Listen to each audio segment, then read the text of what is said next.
माननीय प्रधानमंत्री श्री नरेंद्र मोदी जी के नेतृत्व वाली एनडीए सरकार के तीसरे कार्यकाल का यह पहला बजट गरीबों, महिलाओं, किसानों व युवाओं की आशाओं और आकांक्षाओं को फलीभूत करने वाला बजट है। मुझे पूर्ण विश्वास है कि यह बजट विकसित भारत के निर्माण में एक नया अध्याय लिखेगा। मैं यह विकासोन्मुखी बजट प्रस्तुत करने के लिए माननीय वित्त मंत्री निर्मला सीतारमण जी को बहुत बहुत बधाई देता हूं। इस बजट में आने वाले वक्त में कृषि को अधिक लाभकारी बनाने, अर्थव्यवस्था को अधिक सुदृढ़ करने, औद्योगिक विकास को नई गति देकर अधिकाधिक रोजगार सृजन करने का विजन दिखाई देता है।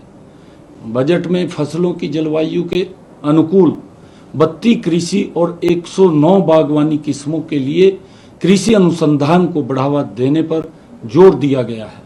इससे कृषि प्रधान हरियाणा को बड़ा लाभ होगा। प्राकृतिक खेती के लिए 1 करोड़ किसानों को मदद देने का प्रावधान स्वागत योग्य है। प्राकृतिक खेती पर्यावरण के अनुकूल है।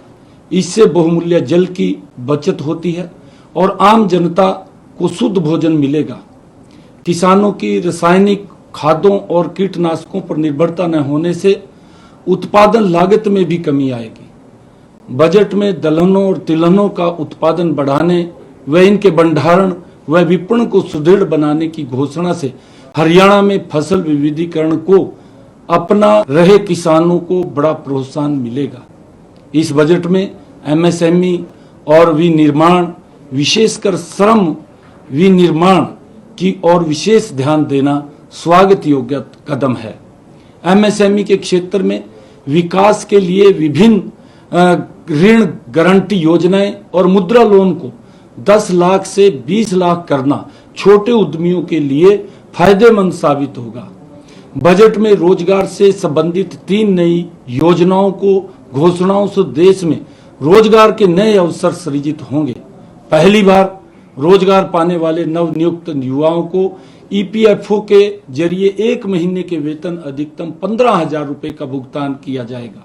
विनिर्माण क्षेत्र में नवनियुक्त युवाओं और रोजगार देने वालों को ईपीएफओ में अंशदान के लिए प्रोत्साहित करना स्वागत योग्य है।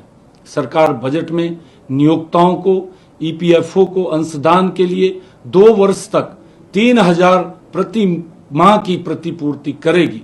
गरीबों को 300 यूनिट तक मुफ्त बिजली देने के लिए शुरू की गई पीएम सूर्य घर योजना का इस बजट में विशेष बढ़ावा देने की बात कही गई है। यह हरियाणा के गरीब परिवारों के लिए अत्यंत लाभकारी सिद्ध होगी। हमने इस योजना को सफल बनाने के लिए केंद्र सरकार की 60,000 रुपए की सब्सिडी के अतिरिक्त 40,000 रुपए की सब्सिडी राज्य सरकार को दिए जाने का प्रावधान किया है। कुल मिलाकर यह बजट समाज के सभी वर्गों के लिए कल्याणकारी, देश की अर्थव्यवस्था को मजबूती देने वाला और राष्ट्र को विकास की नई बुलंदियों पर ले जाने वाला साबित होगा।